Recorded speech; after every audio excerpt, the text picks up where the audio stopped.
being such a man. Be a man. Tonight on Let It Rip. Let me tell you something. You want to go right now? Disorder outside the court, when a defense attorney shoves Fox 2's ML Elliott. What sparked it all? I'm not putting words in your mouth. I'm asking you to clarify a statement you made. You'll hear from both sides as we take a closer look at the issue of race in the Kilpatrick corruption trial. Plus, Crystal Crittenden. She was demoted by Detroit Mayor Dave Bing, but tonight, the former city lawyer says she's ready to take his job. All right, round one outside court, round two on Let It Rip tonight. He's known as a tough, smart defense attorney. He served his country in the Marines, still plays hockey on the weekends, has his gloves on right now. His current mission, to keep his client, Bobby Ferguson, out of prison. Attorney Mike the Bulldog Rataj is here. Next to him, the Pulitzer Prize-winning reporter who uncovered the sex scandal that first put Kwame Kilpatrick in trouble. He now follows the current Kwame corruption trial for Fox 2 every day, ML Elliott. And then there's Steve Hood, TV talk show host, consultant, political insider who grew up with some of the key players in this drama. And, of course, Charlie Langton, the best lawyer on TV, and soon to have his own show on Fox 2. Now, later on, we've got the newest candidate for the race for mayor in Detroit, Crystal Crittenden, is here with her take on the state of the city. But right now, we are gathered here tonight because of what happened just hours ago outside of federal court. I can't speak for Gerald, but I mean, you know, we put our heart and soul into this case, and we believe in what we're doing. And the words that he quoted from Martin Luther King are apropos, just like his reference to the jurors to be a profile in courage, because they have to resist all the outside pressures that are out there and that have been brewing in this town for 5, 6, 7, 8 years. So, you know, I mean, that's the bottom line. I mean, you know, the bottom line is you just saw a brilliant lawyer, okay, leave his heart and soul out on the table, and it's not easy to do. Did you know Is the government racist? Is that what you're saying? Did I say anything like that? That's why I asked the question. Are you ignorant? That's why I asked the question. Are you ignorant? That's why I asked the question. You're an ignorant moron. Mike, just answer. Be a man. Quit being such a man. Be a man. You're going to question me about being a man? You turn around and you walk away. You're going to challenge me to be a man? You've got the last word. You're a punk. I asked you to meet me one time. And you didn't show up. Bullshit, I asked your client. Want to bet? You think he's going to pin me out? Okay. He did then. Bullshit. He didn't tell you exactly what the deal was. Because you go running and cry. Let me tell you something. You want to go right now? Okay? You want to go right now, Elric? Yeah. You're going to challenge me? You're going to challenge me? I'm giving you the last word. You're going to challenge me? Are you going to... What's my... What last word do you want, you piece of garbage? I'm giving it to you. I'm not putting words in your mouth. I'm asking you to clarify a statement you made. You have the opportunity right now. Did I call anybody a racist? I didn't say you did. Did I call anybody a racist? I did not say you did. Counselor, you asked interrogative questions. Get your finger out of my face. Get your finger out of my face. Take the first shot then if you want it, Counselor. Get your finger out of my face. It's gone. It's just my face here. I asked you if you'd like to say something on that. Did you just say I said somebody was a racist? I asked you, are you saying? I asked you, are you saying? It gives you an opportunity to answer and put it in your own words. I asked you, are you saying that the government is racist? There's race in this case. You have an opportunity to respond. Because I'm giving you that opportunity. Because of Mr. England's quoting Martin Luther King, that somehow implies that the government's racist? Are you that ignorant? No, I just asked you if you'd like to say something. Wow. Something else. No fighting allowed on Let It Rip. Mike, it seemed to be a simple question. Why did you get so upset? Well, let me say this first of all, Huel. I think it's unfortunate that this is the story of the day as opposed to why we're not talking about the outstanding closing argument that John Shea gave today. The unbelievably passionate closing argument given by my colleague, my brother, Gerald Evelyn, because Gerald and I are in the same office. He's like a brother to me. If he told me to go through that wall, I would go through that wall. It's unfortunate that we're talking about this, and I have to take some responsibility for that. But I'm on the show because I do want to answer ML's questions, okay? And I want everybody to understand one thing. I never, ever, ever implied or stated in any forum that the U.S. attorneys on this case or the U.S. Attorney's Office in the Eastern District of Michigan are racist. And I also want to say that I have a great deal of respect for Judge Edmonds. I love her to death. I think she's done a great job in this case. I've pushed the envelope at times, but that's my nature.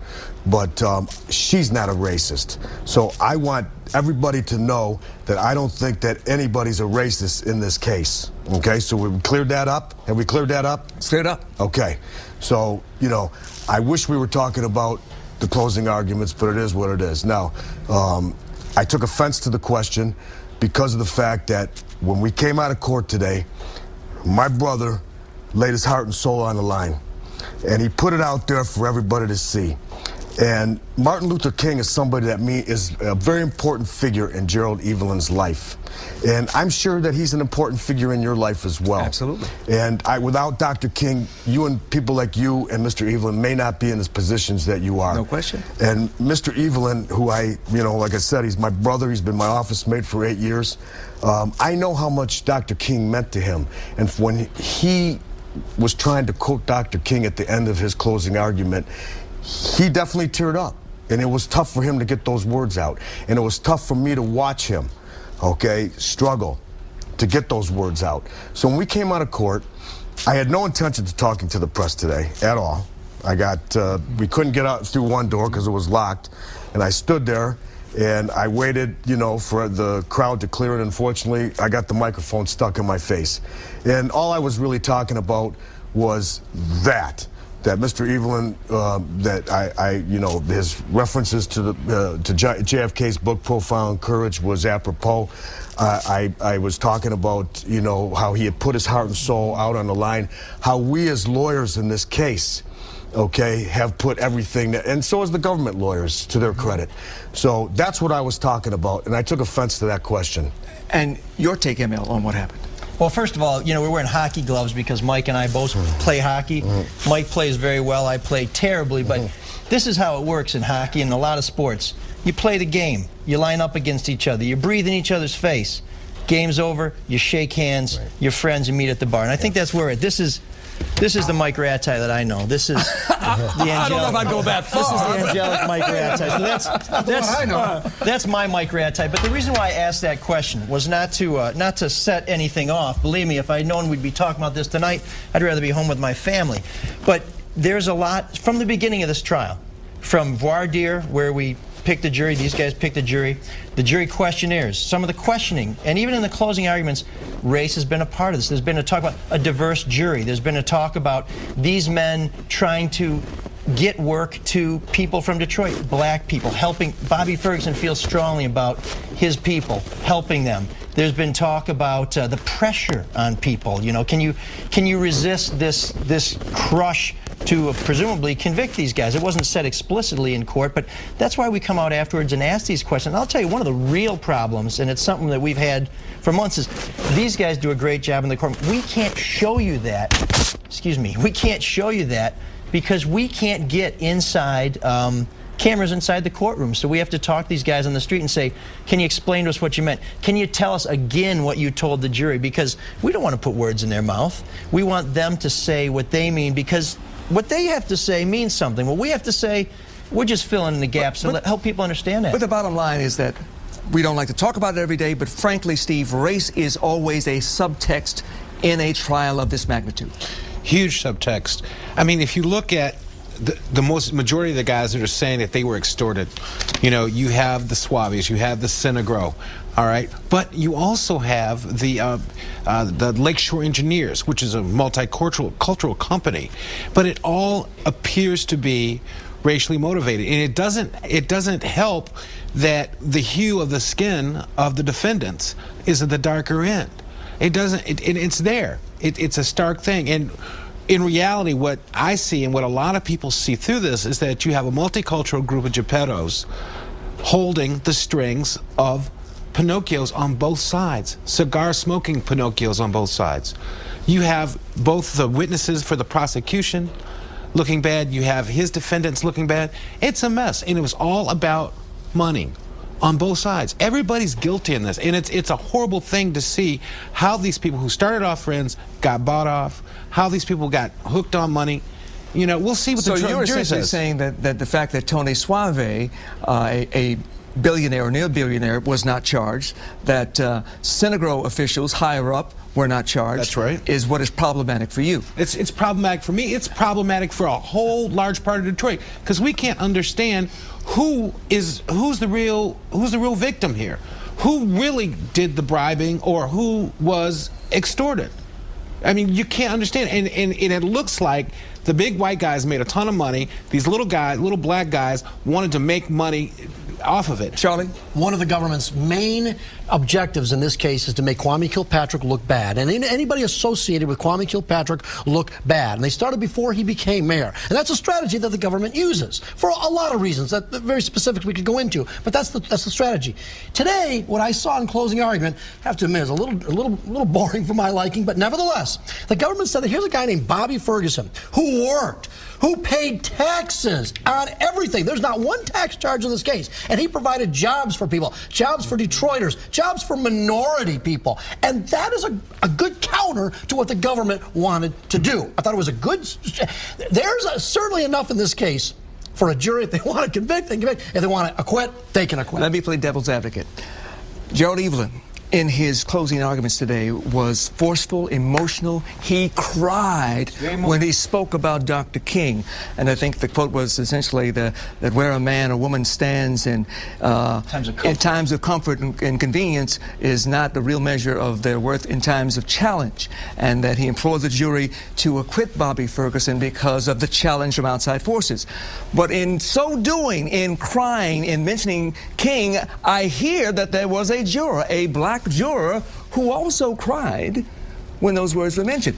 Now, that's not to say that it's racist, but that is to say that both the prosecution and the defense will use whatever means is necessary and legal and appropriate to win for their side. Well, let me respond to that, because at the beginning of Gerald's closing argument, he made reference to John F. Kennedy's book, Profiles in Courage. And last time I checked, he's white. Okay, and so I don't see the connection, to be honest with you. Then there's this theory too. In Sam Riddle's first trial, in Bobby Ferguson's first trial for bid rigging, allegedly, supposedly, the vote was 10-1, 11-1 for conviction. One lone black juror in both cases said no. Is that what perhaps the defense is doing today? No. Trying to get that one lone juror who maybe cried today to say, I don't care what the rest of the jury does, I will not convict these people. Well, first of all, let me respond to that. First of all, that's not what happened in Bobby Ferguson's first case, but I don't want to talk about that because obviously there's... It may be tried again, yes. Tried again, so we won't talk about that any further.